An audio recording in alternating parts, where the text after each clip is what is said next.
Welcome back to my channel, Wise and Unfiltered. Today we're going to talk about 5 things that women should never share with anyone. Yes, you heard me right. These are 5 things that you should keep to yourself, girl, because it will only do you good. We live in a world where everyone wants to know everything about you, and it doesn't not matter what it is. They just want to know it. There's this saying that knowledge is power, but knowledge about another person can be used against them. So today I want you to take out your notepads and write down these 5 things that you should never, ever share with anyone. And make sure you watch till number 1 because that one is important.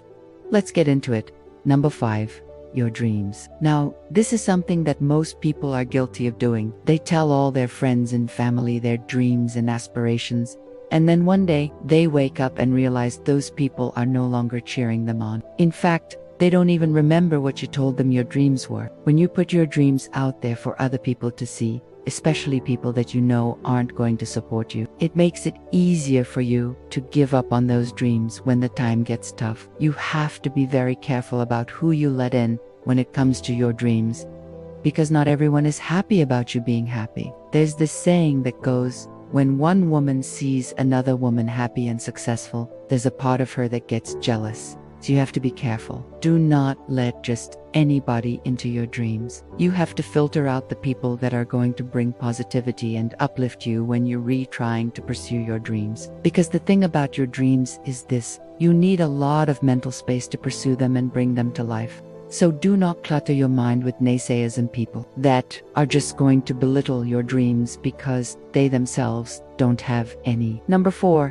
your family dynamics. This is one that I had to learn the hard way. If you have a big mouth, there's a high chance that you may have a nosy person in your life. That means they're going to ask questions about things that have nothing to do with them. So when someone asks you about your family or your family situation, you might think it's just a simple question to answer. But in reality, when you start telling people about your family, it becomes a gateway for them to pry into every aspect of your personal life. What happens is once you give them permission to ask you questions about your family, the next time they see you, they want to know what happened last night or why you're sad today. And before you know it, you're telling them everything about you instead of just answering their question about your family. Once you let them in the door like that, it is very difficult to shut the door in their face when they're trying to come in further. This also happens a lot when you're talking to men. A lot of men want to know about your family structure because they're trying to see if you're going to make a good partner or mother to their children. So it's better not to tell them too much at first, because once you do, you're basically telling them how you were raised and what kind of mother you would be.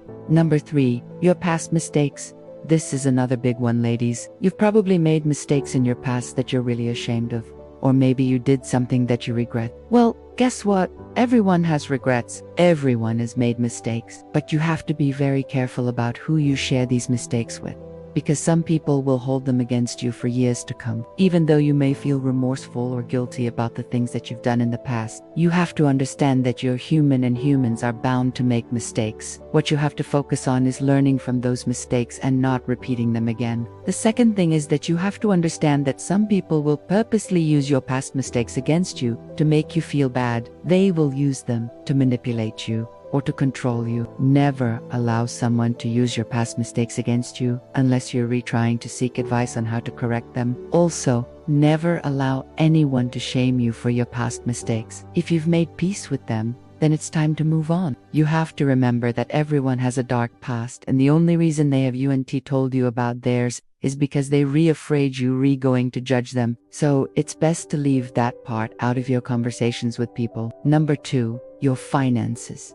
Oh, yes, your finances. One of the quickest ways to ruin a friendship is to brag about how much money you have. And the same goes for the opposite. People will try to use your financial status against you. If you're well off, they will try to mooch money off of you or ask you to pay for things. And if you're struggling financially, they will belittle you and make fun of you behind your back. It's best to keep your finances out of your conversations with people. And if someone does happen to ask you, don't give them an exact figure, just give them a vague idea. For example, if you're trying to buy a new car and you tell someone that you have $20,000, well, that's a lot of money to be flashing around. They might try to steal it from you or scam you somehow. You never know. People can be very envious of your money and all they think about is getting their hands on it. So It's best to keep that to yourself. Also, if you're going through a financial struggle, you should definitely not be sharing that with anybody. The more people you tell, the more people you have to worry about being judged by. You have to remember that when your financial situation improves, those same people that are laughing with you will want you to buy them dinner. Number one, your fun times. If you have a fun time with your friends or with your partner, you shouldn't be sharing it with everybody.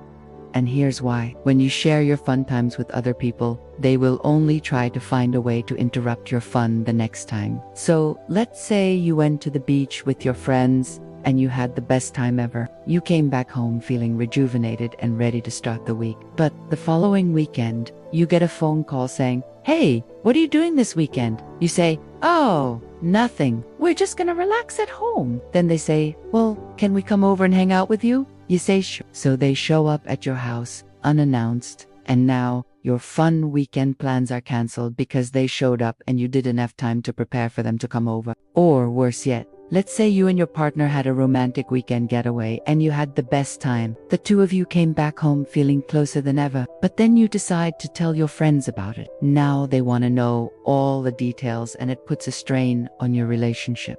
Because now your partner feels like they have to compete with your friends to win you over, even though that was never the intention. Keeping your fun times to yourself allows you to enjoy your moments without others interrupting them. And remember, I have something else that I want to add to the list, and I'm adding it as a bonus because this one is very crucial. You should never share with anyone your marriage struggles or triumphs. That's between you and your spouse. No one else needs to know about your marriage, whether it's good or bad. The moment you start sharing your marriage problems with other people, you're allowing them to insert themselves into your marriage. And the same goes for your marriage triumphs. Don't brag about it. Be humble. You never know what other people are going through. And even if you do, it's none of your business. So those are the 5 things that you should never share with anyone. Let me know if you agree with these points and if you have something to add to the list. As always, I hope you enjoyed this video, and I will see you in the next one. Bye for now.